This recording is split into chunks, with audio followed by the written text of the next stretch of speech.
So I want to talk a bit about the fun fusion formula.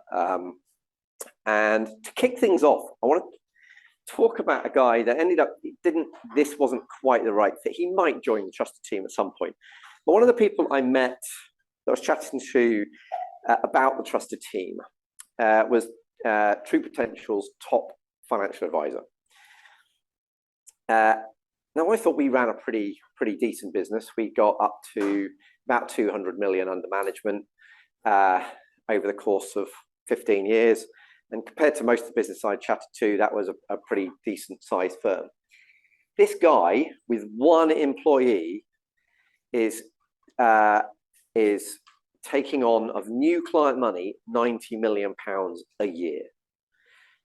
Like and he's got one employee, and I think this is absolutely incredible. So anyway, I asked him, where do you find all of these clients? He said, well, all I do is I go to Monaco Grand Prix, I go to Royal Ascot, I go to Wimbledon, I go to Twickenham, I go to basically all the things I love to do, and I just hang out with people who've got loads of money. And that is where I meet all of my clients, and that is where I generate all of this, like the most successful advisor within the, what is it? Do you know what it is? How many advisors in True Potential? About 1,000? About 1,200, okay. And as far as I could see, all he does is go to live sporting events and have an absolute blast. And it really got me thinking, because I've often said that we need to merge business with fun. You know, if we can merge what we love to do in our personal life into the business, there's so many ways. Firstly, fun becomes tax deductible. And I mean, if you're not paying any tax like Neil, then that doesn't matter. But for everyone else, that's a good thing. But not only that, like you then, because you're so passionate about things, you do it so much better. And then as a result, people pick up on that energy and you end up taking on clients if you do it in the right way. And so to kind of kick things off, I wanted to tell you about a trip I did to Miami, which I referred to earlier on. I'm assuming you did MDRT Miami, didn't you? Yeah, you went on and before it as well. So basically, trip to Miami to go to MDRT conference, not only to attend it at the conference, but also to speak on the stage. I spoke on the stage in front of 11,000 financial advisors that have flown in from all around the globe. Absolutely amazing experience. But whilst I was there, so 2 days before the conference started, I decided I was going up to go shark diving in Jupiter. So a place called Jupiter, just north of Miami Beach, where we were all based. Some of the best shark diving in the world. That is one of my photos, and it was brilliant shark diving. We had lemon sharks, silver sharks, silky sharks. You can see tiger sharks there. We didn't on the day I was there. So literally brilliant shark diving. I got to speak in front of 11,000 financial advisors, which was amazing. My books. Well, I got the opportunity to take what I call a shelfie, which is sorry, a bad joke. But took my shelfie because we'd got they were selling my book there. Got to have dinner in. Did you go and eat dinner in Versace's home? You can have dinner in Versace's home. Amazing food, but unbelievable place. It's the place that he got shot on the steps of. But it's like the most incredible premises. But not only that, I got to have dinner with one of the speakers, a guy called Matthew Pollard, who was a brilliant speaker. Got to have a brilliant evening up there. Hired a bike the day before the conference and the day after the conference, went cycling off. This is just some random ladies I happened to meet on my cycling journey. But yeah, got to see, actually also went and did another day's diving down on the Florida Keys at the end of the conference. But also got to see Dan Pink speak. And Dan Pink, at that particular conference, spoke about the book When, or some of the principles within the book When, which I have referred to so many times in my business and in my coaching. I even mentioned it to David right at the start of today, because it's just such a brilliant book. And like Drive is a good book, but When is, for me, one of the best books I've read. So all of that was tax deductible fun. And it was like amazing week. And there's lots of ways that we can make fun tax deductible, and we can make work more fun than fun. And so I wanted to think, well, okay, how did we manage to do that repeatedly and manage to merge business with fun? Because as a result of that, I got another speaking gig. I got people following me because they bought my book. I got to hang out with a really successful speaker from Australia, Matthew Pollard. I got to be inspired by an incredible author, and I got to cycle in a new part of the world that was amazing, dive with sharks, and eat dinner at an incredible location. So what was it? Well, I think there's a few ways that we can do this. The first is to share experiences. So this is a couple that are were clients of mine at Efficient Portfolio. They used to live in Rutland. They now moved to Cornwall, and that is St Enodoc. Anyone played St Enodoc? Have you played St Enodoc? Must play St Enodoc. Best course I've played in the UK. Just amazing, beautiful down in Cornwall. And so they were moving down to Cornwall. So we said, well, we'll go play St Enodoc together. And we've played it. I've played it several times with them.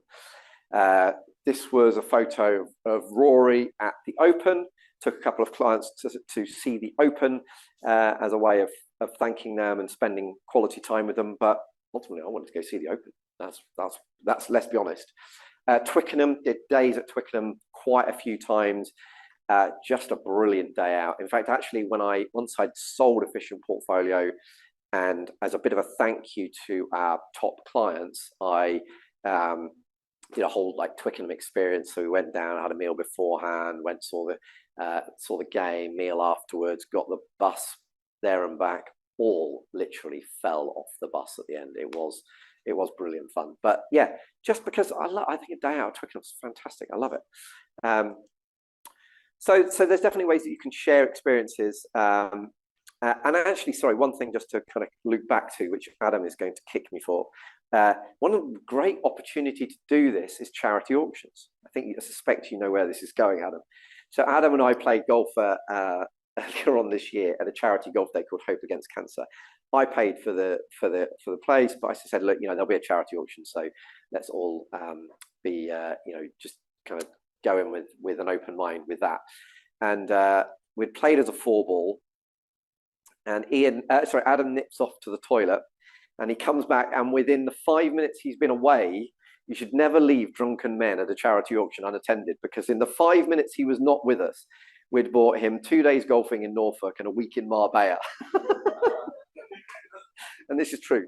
So anyway, but if you want a good way of doing this with golf in particular, there's a charity called Debra, Debra, and they do amazing golf days at places that you can't normally get on, like the JCB Club, like the Centurion, like the New Zealand Club, and you pay the cost varies based on the golf club, but like for the JCB Club, which you just literally cannot pay to get onto, you have to be invited to play in the JCB. For £2,000, you get a 4-ball plus the whole experience of the day. But not only that, it's been tax deductible, and so you've got to play the golf course that you wanted to play. But ultimately, the money's going to charity. So actually, yes, you are. Are you overpaying for it? Of course you are. Do you feel warm and cuddly about it because it's going to charity? A little bit. It's easier to justify to the wife if nothing else. But it's a great way of creating amazing experiences. Tom, who a few of you know, used to be an advisor that worked for me. We went and did the Centurion Club earlier on in the year, actually with one of your colleagues, Mike, Paul, and somebody else. So just creating these amazing experiences together is such a wonderful opportunity. And of course, doing the same with partners. So partnerships that you want to work closely with. We've talked in the past about the partnership playbook. You won't have seen the partnership playbook yet, Adam, but I would suggest that's one of the first things we'll send you on the digital learning. So definitely do the partnership playbook as soon as you get it, because I think we might have you already seen that, David. I can't remember whether I maybe sent that to you beforehand or not, but the partnership playbook is a great way of building strategic relationships. So for financial advisors, it was usually accountants, solicitors, maybe estate agents. maybe nutritionists. And so I know you've embraced it really well in terms of working with financial advisors on the nutrition side, haven't you? But creating shared experiences within those partnerships is brilliant and really powerful. So we rented a box at Newmarket Racecourse, and literally the day after, you get the emails coming in going, just want to say what a brilliant day, and I'm actively looking for a client, or here's an introduction to this. Like the reciprocity you've created, and people like, I feel compelled to pay you back immediately for your generosity. The cricket is a great way to do that as well. Like you've got a whole day to spend time sitting, drinking, and eating with whoever it is. You know, unless it rains all day, and then you're in the bar with them all day. So it's kind of, it works all equally as well. But a day at experiences like the cricket or the LA Lakers was another cool one that I did. But that is a great way to merge business with fun and really develop strong relationships. I managed to take a few people to the day that England, the first day of the Ashes test at Trent Bridge, and England bowled the Aussies out in the morning session for around about 50-ish runs. Broad got 9 wickets, I think. And actually, one of the guys I invited to that was a solicitor. He couldn't have come, and I don't know. I still created a huge amount of reciprocity, even though he missed probably one of the best days in England cricket's history because of the conversation around the fact that I would have been there, but I couldn't say yes. So that's a great way of doing it. Obviously, create your own events. We used to create the Efficient Portfolio Golf Day. And the nice thing about doing this is finding excuses to get them to bring guests. You do the same with the cricket. We've done that before. I've been both invited and invited others in this way, creating your own events, but getting people to bring other people along. You know, so we would say, so it's a golf event, you come along, but bring one partner with you because you need to make up your team. Guess what? That means 50% of the people at the golf day are potential new clients, and you're having a great day at the golf club. And we did the same with pub quiz, actually. We did a pub quiz in this very room. And again, come as a couple, but bring another couple to make up your team. 50% of the room are potential clients. And of course, they're seeing the community that is already, you know, if you read Seth Godin's book, Tribe, it's about, there's a huge amount of power in the business building the tribe and seeing the clients, seeing the community that they're a part of. And every time you bring them together, it's like, yeah, I'm a part of this community. This is me. And when they see it at the golf club, it's really powerful. What's also really powerful is when they're not part of that tribe, but they're spending time as a part of it, because again, they become really compelled to join it. We also did this with wine tasting online. We had, so during COVID times, we actually gave them the choice to come here or do it at home. But what we hadn't anticipated is, of course, doing it at home meant that nobody had to drive. So we would send the wine to their house. We'd have either Ben from Bat and Bottle, or we had another company, Rutland Wine, I think it was, that would talk about each wine. We'd talk about the food pairing with it and all that sort of stuff. Absolutely loved it. And of course, they're bringing other people involved as well. You're getting a theme as to all the things I enjoy here: sport, wine, food, diving. Is no surprise. Then you can sponsor other people's events. So we sponsored the Pro-Am at Luffenham. Cost us about £3,000, I think. We gave them a goodie bag at the end of it. You get loads of kind of like goodwill on the back of it, but we gave them a goodie bag, everybody that played at the end of it. So they got some golf balls and like a ball, a pitch mark repair or something like that that was all branded. We also gave them a copy of The Dream Retirement. And from that one event, which, like I said, it cost us £3,000, we picked up one client that was a direct, I was at that event and now I'm becoming a client. But again, there was a whole load of people, 150 people played in that golf day that all walked away with a book. And that will have been a part of some of those becoming clients later on that we couldn't directly attribute to that specific event. We also sponsored the Rutland Show. We had, so by being a sponsor, you have your branding on all of kind of like the bags that they give out. You have the best stand. and we would then do a giveaway based on, you know, come in, have a free drink on us and some food. We'd actually get other local firms to come in and provide the food. So often we paid nothing for the food, because as it was the larder when it was under the previous owners, they came in and did all the food free, because it was their opportunity to market to our clients, and they get a free pitch at the Rutland show basically. We get free food, collect whole loads of email addresses, communicate with them thereafter, and a great opportunity to have conversations. So you can sponsor other people's events. Finally, well, not finally, actually, two more. Join clubs or other tribes. So I joined Luffenham Heath. We've got 2 Luffenham Heath members. Who knows, that club might not exist from Friday onwards with all the politics that's flying around there at the moment. But somebody once said to me when I was debating joining years ago, if you don't get your membership back as a result of the clients that you meet at Luffenham, you're doing something wrong. Oh, by a factor of 10, maybe even a factor of 100, did I get my fees back in the people I met at Luffenham Heath. So find out where your best clients are hanging out, and if it's something you're passionate about, join a club on that. I did the same with, funnily enough, we were talking about squash earlier, Rutland Squash Club. I met a number of my best ever clients through playing squash against them. Then I got into cycling and joined up with the Rutland posse. Not only did that mean I get to go cycling in cool places, I also picked up a number of clients. And, you know, don't get me wrong, I don't go in like on the first meeting, go, right, okay, shall we tee off, or shall I try and pitch you for business? You know, that's not the approach. But naturally these things happen by getting out there and meeting people. You know, you naturally find clients while you're doing the stuff that you love. Speaking, we've got Maria speaking to us about speaking at 2 o'clock.